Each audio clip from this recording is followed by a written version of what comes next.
everybody, and welcome to Elio Moona Arts. My name's Fiona, and today we're going to have a go at making some of these kooky little buttons. So these ones have already been done. I'm just trying to get this. You can see how they've got that nice glazed look on the top. It's real shimmery. So that's what we're going to do. These ones I've already put little bits of ribbon, embroidery floss through these ones. And these were done with Crystal Accents from Couture Creations. So this is the Crystal Accents, and we're going to give it a quick go. It shouldn't take us long. I do have some that I've already done, so I'm a little bit prepared today. I hope I've got it all sorted. That'd be nice for a change. Okay, let's get starting. So to start off with, I'm going to get a piece of cardstock. So this is the cardstock I'm going to use. I've got a 1-inch punch, so I'm just going to punch 2 circles out of this. I'm going to go 1,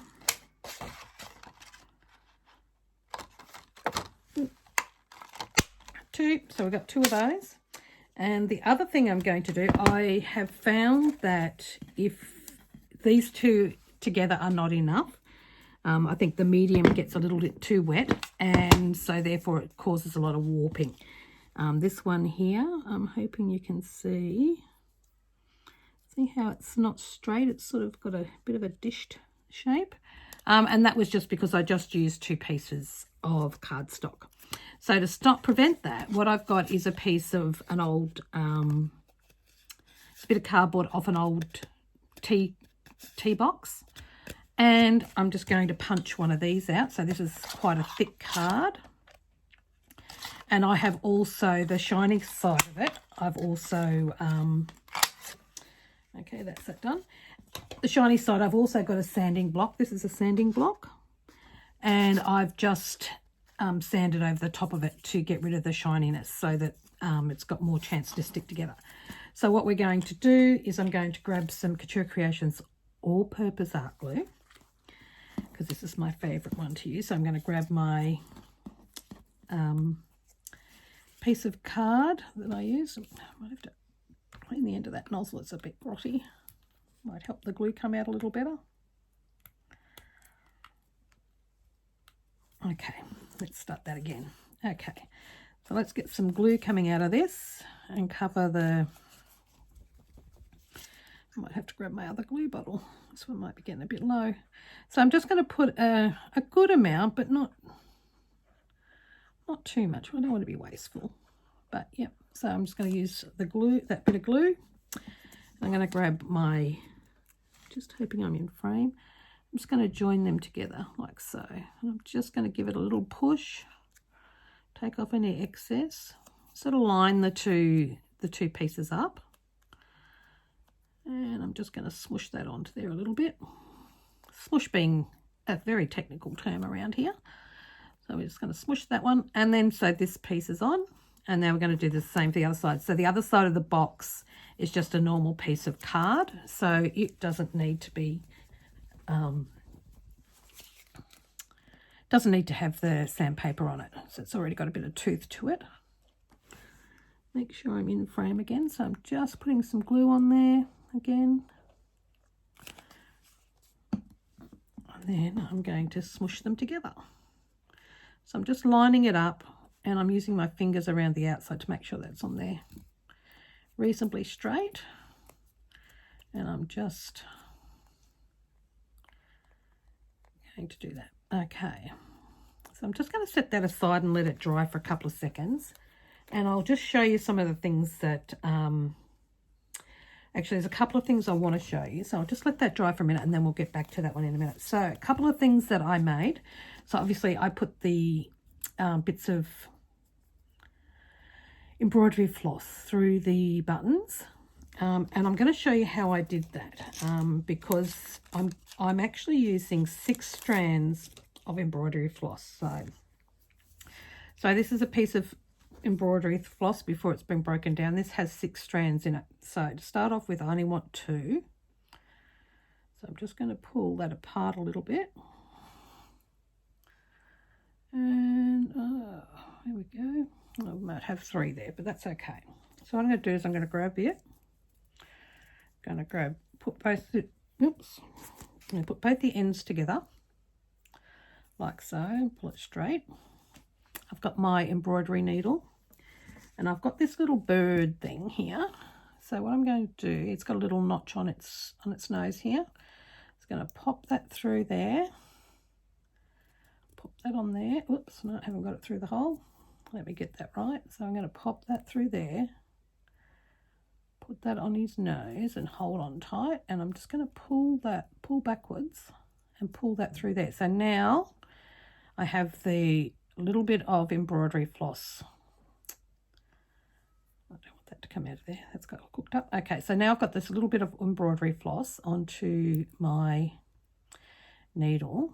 Now I want to put my 6-strand piece through. So this just makes it a little easier to, so I'm going to grab this orange one. And I'm just going to grab a reasonable length of it, because I need to have enough so that I can tie a bow as well. And I've got big clumpy fingers.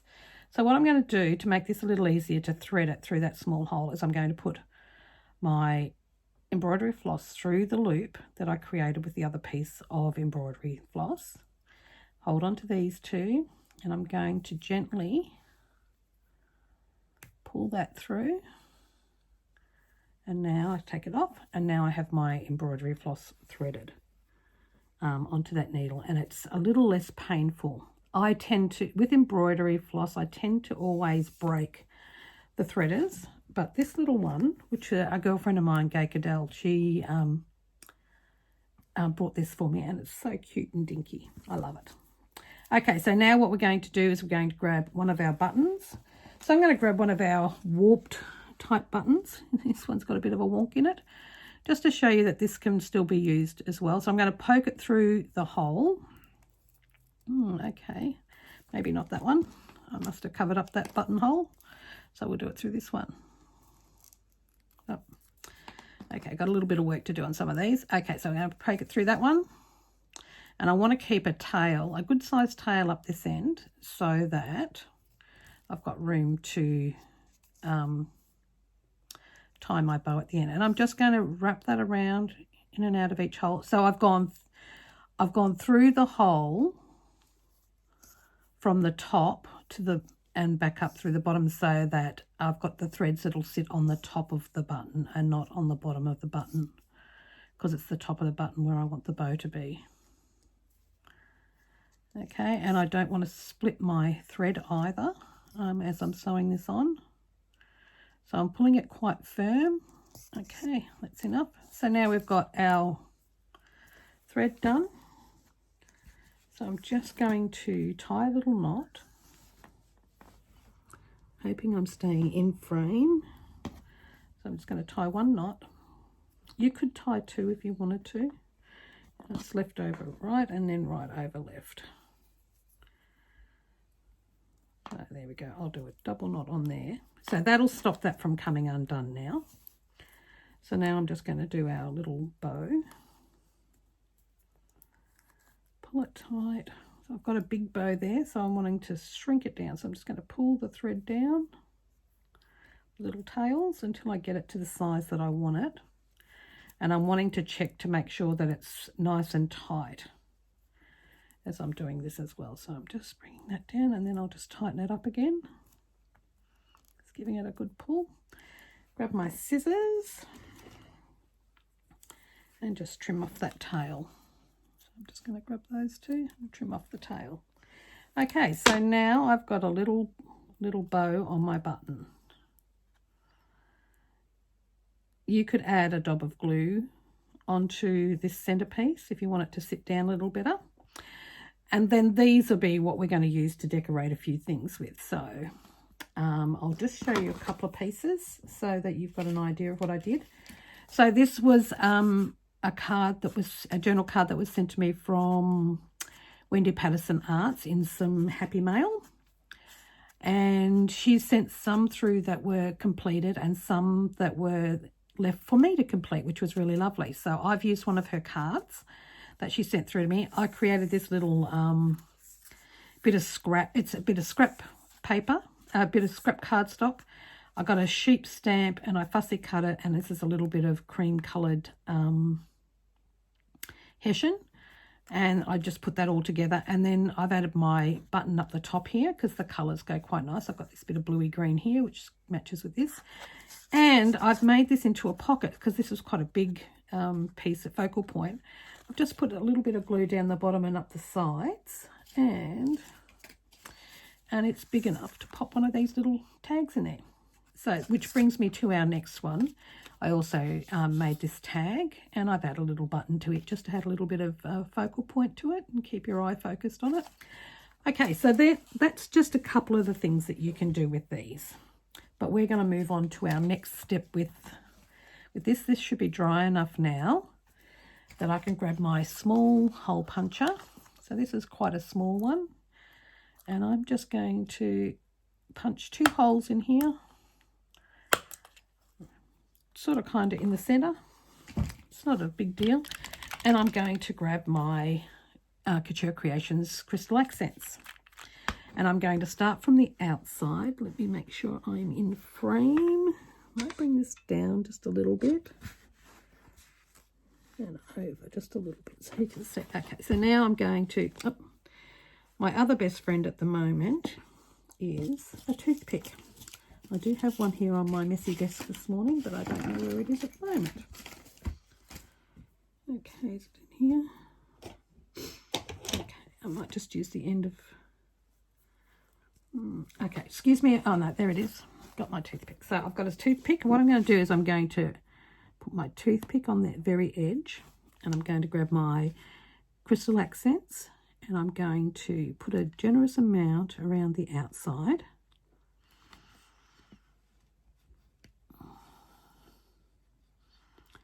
I'm going to create these little buttons. Okay, now I'm just going to fill up through the centres. I want to make sure I get that right to the edge as best as I can. Oh, and I've just gone over the... Okay, so that's filled that up. But what I've also done is it's filled the hole. So I'm just going to grab the very end, and I'm just going to put my toothpick there and wipe out that little bit that's gone through the hole. Okay, so we're going to leave it like that. Okay, same with that one. Just take that little bit out of the hole. Okay, so now we're going to leave that to dry. I'm going to put the lid back on this. We're going to leave that to dry. Now, a few tips and tricks of drying. I would highly recommend not using your heat tool on this. I did use it on this one. Let me see if I've got this in frame. Okay, so I used it on this one, and you can see it's got a few little bit of bubbles and stuff that were in it. And I don't know whether that was caused from the heat gun or not, but anyway, so this one, it made it very hard to use it. And this one was a different brand of stuff. This was called Judikins Diamond Glaze, and you can see when I used the heat gun on it, it actually blistered.